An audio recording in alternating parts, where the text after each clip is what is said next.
दलितों का इतिहास नंदवंश से शुरू होता है। भारत के दलितों का इतिहास अशोक से शुरू होता है। भारत का दलितों का इतिहास भगवान बुद्ध से शुरू। अपनी सांस्कृतिक विरासत के ऊपर, जो अपनी सांस्कृतिक धरोहर के ऊपर गर्व करे, वही 1925 में आरएसएस पैदा हुआ और 1925 में बाबा साहब ने उन परिस्थितियों में बाकायदा उसी व्यवस्था के अंदर आग लगा दी, उसी मनुस्मृति को जला दिया, तमाम देश के सामने जला दिया कि नहीं मानता मैं इस व्यवस्था को, इसको मैं फूंक देता हूं। आप सभी को जय भीम। तमाम दलित समाज में पैदा हुए, बहुजन समाज में पैदा हुए उन महापुरुषों को प्रणाम, भगवान बुद्ध को नमन, बाबा साहब को नमन। इस खूबसूरत कार्यक्रम को करने वाले तमाम आयोजकों का धन्यवाद। मंचासीन आदरणीय भंते जी, जो भीम मंडली है, उनका बहुत बहुत धन्यवाद।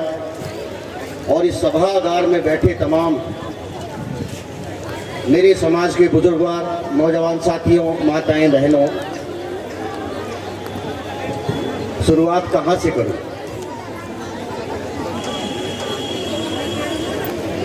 बोलना तो कुछ और चाह रहा था। जब प्रदीप जी से बात हुई, कपिल जी से बात हुई, उदय चंद्रा जी से बात हुई, सतपाल जी से मेरी अभी बात हो रही थी, आरिंदर जी, संजीव जी, पिछले 2-3 से मैं एक दो कार्यक्रम में गया और मैंने वहां सोसाइटी का ताप देखा। यहां जब इस कार्यक्रम में आया तो इस कार्यक्रम का रंग ही चेंज कर दिया। मैं 2 मिनट बोलूंगा बस, आप बैठ जाइए 1 मिनट, ज्यादा लंबा नहीं बोलूंगा, 5 या 10 मिनट बस। देखो, कार्यक्रम में जब आप जाते हैं, कोई भी कार्यक्रम एक रास्ते पे नहीं हो सकता, उसके 2 रास्ते हैं। मंच सिर्फ बोलने के लिए नहीं है, मंच सीखने के लिए भी है। आदरणीय भंते जी ने जिस तरह की बातें की, उस गुड़िया ने जिस तरह की अपनी बातें रखी, तो एक बात तो मुझे हमेशा मैं दावे के साथ कह सकता हूं कि हो सकता है कल भविष्य में या अगले 10 साल में या अगले 20 साल में इस देश के कोई भी राजनीतिक हालात रहे, इस देश की कोई भी व्यवस्था रही, लेकिन मैं दावे के साथ कह सकता हूं कि जिस समाज के पास एक ऐसा ताना बाना हो, वहां सिर्फ इनिशिएट करने वाला चाहिए, वहां सिर्फ इनिशिएट करने वाला चाहिए, ऐसी सोसाइटी को लीड करने वाला होना चाहिए, ऐसी सोसाइटी को अपने अंदर बांधने वाला चाहिए, ऐसी सोसाइटी को अपने ऊपर फख्र कराने वाला होना चाहिए। सोसाइटी में ऊर्जा की कमी नहीं है, लेकिन सोसाइटी को जो लोग लीड कर रहे हैं, हो सकता है कि वो दिशाहीन हो गए हो सकता है कि वो डर गए हो सकता है कि वो उस तरीके से अपनी बातें ना कह रहे हैं। आदरणीय भंते जी ने एक छोटी सी बात कही। देखो, दलित संस्कृति क्या है, आप बैठ जाओ जरा थोड़ा सा। 2 चीजें मैं बता रहा हूं। पिछले 2 महीने में, 4 महीने से इस देश के दलितों के राजनीतिक हालात बदले हैं। अलग अलग डिसीजन अलग अलग संस्थाओं ने डाले हैं। अगर दलितों के अधिकारों की बात करते हैं तो मैं इस कार्यक्रम के मंच पे बड़े दुख के साथ ये कह रहा हूं कि भारतीय लोकतंत्र का सबसे बड़ा प्रहरी, जिसको हम न्याय व्यवस्था के रूप में देखते हैं, जिसका हम सम्मान भी करते हैं और ये उम्मीद भी करते हैं कि वो इस देश के दलितों के जो कमजोर, जिनके राइट्स नहीं दिए गए, जो सामाजिक भ्रष्टाचार की वजह से नहीं दिए गए, इस देश का दलित ये उम्मीद करता था कि वो कहीं ना कहीं उनको न्याय व्यवस्था से मिलेंगे, लेकिन कहीं ना कहीं उल्टा हो रहा है। इस देश की न्याय व्यवस्था से सबसे ज्यादा दलितों के अधिकारों के ऊपर न्यायिक हस्तक्षेप हो रहे हैं। आरक्षण बंटना चाहिए, आरक्षण का वर्गीकरण होना चाहिए। कैसे हो जाएगा आरक्षण का वर्गीकरण? जब इस देश का जब संविधान लिखा गया, उस संविधान में बाकायदा संविधान सभा है। उस संविधान सभा में यह तय हुआ कि इस देश की जो अनुसूचित जाति जनजाति के तहत आने वाली जातियां होंगी वो एक वर्ग होगा, वो एक समूह होगा। तो फिर आपने किस आधार पर यह कह दिया कि ये समूह अलग अलग है? क्योंकि आरक्षण कोई गरीबी उन्मूलन कार्यक्रम नहीं है। मैं फिर कह रहा हूं, आरक्षण कोई गरीबी उन्मूलन कार्यक्रम नहीं है। आरक्षण एक सामाजिक परिवर्तन का प्रतीक है। आरक्षण रिप्रेजेंटेशन है। आरक्षण दलितों के अधिकारों का जो जहां उनकी कमियां पाई गई, जहां हजारों साल से उनको राइट नहीं मिले, वो उनको पाने का एक साधन है। और भारतीय लोकतंत्र में आरक्षण सामाजिक सशक्तिकरण का सबसे मजबूत हथियार बना। और पूरी दुनिया की व्यवस्था जहां लोकतांत्रिक व्यवस्था कायम है, वो बाबा साहब डॉक्टर भीमराव अंबेडकर जी के दिए गए इसी मॉडल को अपना करके अपने समाज में जो पीछे छूटे हुए लोग हैं उनको देना चाहते हैं। मार्टिन लूथर किंग का आंदोलन 60 के अंतिम दशक में है। अमेरिका का ब्लैक जो उसको हजारों साल से उसको भी सताया गया, उसको भी बाकायदा डाइवर्सिटी के साथ आरक्षण के दायरे में लाया गया।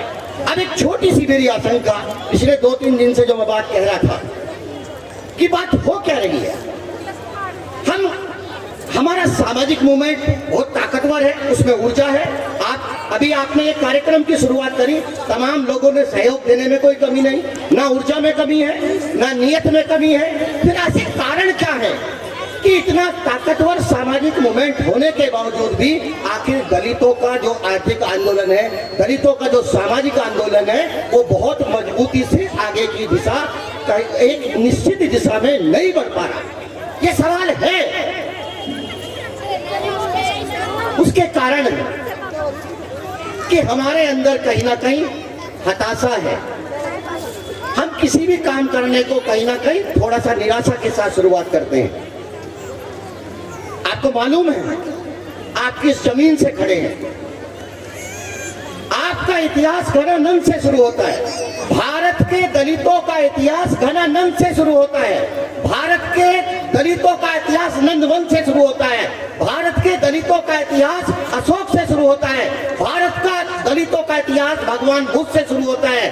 भारत के दलितों का इतिहास इस देश के सबसे बड़े कानूनविद, इस देश के सबसे बड़े इकोनॉमिस्ट, इस देश के सबसे बड़े सामाजिक क्रांति के प्रतीक बाबा साहब से शुरू होता है। इस देश के दलितों का इतिहास तक्षशिला से शुरू होता है। इस देश के दलितों का इतिहास नालंदा से शुरू होता है। अभी मैंने एक नॉवल था, वो ऐतिहासिक नॉवल नहीं था, वैशाली की नगरवधु। भारत का पहला गण जहां राजा नहीं होता था, पहला जो जहां राजा पैदा नहीं होता था, वहां बाकायदा गण था। लोग शासन चलाते थे, एक चुनी हुई सरकार लोगों को शासन चलाते थे। और वहां पे आप देखेंगे कि आम्रपाली अंत में जाकर के सारी चीजों को छोड़ करके भगवान बुद्ध के साथ चली जाती है, अपने केस कटा देती है। ये दलितों का इतिहास है, ये दलितों का इतिहास है। भाई आप कैसी बात कर रहे हो? अभी एक छोटी सी बात कह दूं, जो मैं 2-3 दिन पहले वाली बात बता रहा था कि एक समस्या है कि जो हमारे सामाजिक मंच है, हम सामाजिक मंचों पे भी अपने दुख दर्द की बात नहीं कह सकते। 3 दिन पहले एक कार्यक्रम था। हम आमतौर पर सामाजिक मंचों पर यह कहते हैं कि हम यहाँ राजनीतिक बात नहीं करेंगे। ये दलितों के सामाजिक मूवमेंट की सबसे बड़ी खामी है, क्योंकि आपको यह भी मानना पड़ेगा कि हर व्यक्ति पॉलिटिकल है। जिस व्यक्ति के पास वोट डालने का अधिकार है, उसकी अपनी एक पॉलिटिकल समझ है। अगर उसकी अपनी पॉलिटिकल समझ है तो कहीं ना कहीं एक वो राजनीतिक सोच के साथ पैदा होता है। एक थोड़ा सा दुख दर्द ये रहता है कि जो हमारे पॉलिटिकल रिप्रेजेंटेटिव हैं, वो कहीं ना कहीं एक बात को भूल जाते हैं कि चाहे वो किसी भी दल को रिप्रेजेंट करें, चाहे वो किसी भी दल के अंदर काम करें, लेकिन अल्टीमेटली उनको भी ये बात ध्यान रखनी चाहिए कि किसी भी राजनीतिक दल में अगर उनकी सबसे ज्यादा एसेंशियल और जो नेसेसरी क्वालिफिकेशन है वो उनकी अपने समाज से, वो किस समाज से आते हैं। तो एक सबसे बड़ा एक ऐसा समूह जो भारत का सबसे बड़ा समूह है, जो 25% आबादी को एक जगह समाहित है, ऐसे समूह की अगर ये थोड़ी सी आशंकाएं हैं तो उनके ऊपर कहीं ना कहीं सवाल थोड़ा सा दिखाई देता है। इन चीजों को कहीं ना कहीं परिवर्तन करने की बात करेंगे। दूसरी बात, एक बात आपको ध्यान रखनी पड़ेगी कि वही सोसाइटी और वही समाज और वही वर्ग और वही समूह, और चाहे वो वही कबीला हो या वही आबादी का वही हिस्सा, जो अपनी सांस्कृतिक विरासत के ऊपर, जो अपनी सांस्कृतिक धरोहर के ऊपर गर्व करे, वही आगे बढ़ेगा। जो अपने खान पान को लेकर के अनिश्चित काल में रहता हो। अभी भंते जी ने कहा कि भगवान बुद्ध को मानने वाला कभी भी कठोर तो हो ही नहीं सकता।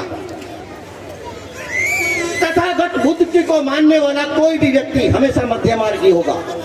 वो नेचर के करीब होगा, वो प्रकृति के करीब होगा। वो देखेगा किस तरह से जो बिहेवियर पशु पक्षी और जो पेड़ पौधों का होगा, वही भगवान बुद्ध के अनुयायियों का होना चाहिए। वो खान पान के अंदर स्वतंत्रता ना देखे, उसकी सोच वैज्ञानिक हो। आदरणीय भंते जी ने देखिए आपके मंच पे जो तमाम अभी भंते जी बोल रहे थे और अभी ये बोला है, आप कैसी बात कर रहे हो कि जो सामाजिक, जो धार्मिक रिप्रेजेंटेटिव है, जब वो आपके बीच में खड़ा होकर के ये कह रहे हैं कि मुझे धर्म की इतनी जरूरत नहीं है, मुझे एजुकेशन की भूख है, हम एजुकेशनल इंस्टीट्यूट पहले बनाना चाहते हैं। ये कोई भी धार्मिक व्यक्ति सिर्फ दलितों के मन से बोल सकते हैं, बुद्ध के मन से बोल सकते हैं, और किसी धर्म के मन से कोई भी धार्मिक व्यक्ति ये बातें बोल नहीं सकता, चाहे किसी भी धर्म का व्यक्ति हो। ये वैज्ञानिक सोच है, ये बाबा साहब की सोच है। वो बिटिया ने कहा, क्या कहा उसने कि मैं देखूं कैसे, मैं सोचूं कैसे। आप सोचिए कि जिस व्यक्ति ने 1925 में इस देश में, आज आरएसएस की, मैं किसी संगठन की बुराई नहीं करूंगा, लेकिन मेरी आशंकाएं हमेशा बनी रहती है। 1925 में आरएसएस पैदा हुआ और 1925 में बाबा साहब ने उन परिस्थितियों में बाकायदा उसी व्यवस्था के अंदर आग लगा दी, उसी मनुस्मृति को जला दिया, तमाम देश के सामने जला दिया कि नहीं मानता मैं इस व्यवस्था को, इसको मैं फूंक देता हूं। आप आंदोलन ढूंढ रहे हो भाई, आपके पास बड़े बड़े मकान होंगे, आपके पास बड़ी बड़ी व्यवस्था होगी, आपके पास एजुकेशन होगी, आपके पास तमाम साधन होंगे, अब भी आपको लगता है, अब आपको कैसा लगेगा। अभी एक व्यक्ति ने बाबा साहब डॉक्टर भीमराव अंबेडकर जी को जिस तरह से टिप्पणी की, ये जानबूझ करके की गई टिप्पणी है, ये अनजाने की टिप्पणी नहीं है, ये प्योर पॉलिटिकल कारण है, ये प्योर पॉलिटिकल कारण है। वो नापना चाहते हैं दलितों का ताप, वो नापना चाहते हैं दलितों का राजनीतिक ताप, वो नापना चाहते हैं दलितों का सामाजिक ताप, वो चेक करना चाहते हैं, क्योंकि उन्होंने एक वर्ग को कहीं ना कहीं मिटा रखा है, एक वर्ग को दबा रखा है, एक वर्ग को कहीं ना कहीं माहौल से, व्यवस्था से दूर किया हुआ है। अब उनका अगला टारगेट कहीं ना कहीं दलित है। उनको लगता है कि अगर हम दलितों पे आक्रमण, क्योंकि आप एक बात मानकर चलिए, एक चीज और बताइए, देखिए क्या खाएंगे। आज भारत का कोई भी व्यक्ति, भारत पूर्णतः दलित में है, भारत पूर्ण से दलितों की संस्कृति उसकी रोज बढ़ रही है। आपको मजबूरी में जो अनाज आपने मोटे अनाज खाए थे, जो आपको मजबूरी में मिले, आज मिलेट के नाम पर, उसको उत्पादकता के नाम पर, उसको पौष्टिकता के आधार पर आज उसको हर व्यक्ति खाना चाहता है। मैं किताब बताई थी आपसे, अक्सर उसका वर्णन कर बात करता हूं, द कलर्स ऑफ दलित।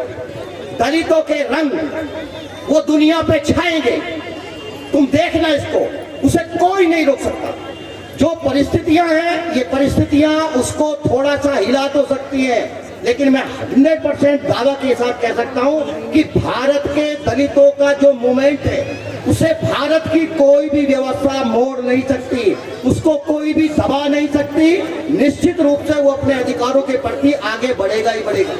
उसके अपने जो राइट्स होंगे, वो सबसे ज्यादा जागरूक रहेगा, वो सबसे ज्यादा सामाजिक रूप से सशक्त रहेगा। राजनीतिक बातें राजनीतिक लोग करेंगे, लेकिन मैं यहाँ चूंकि सामाजिक मंच पे हूँ, सामाजिक बात करूंगा।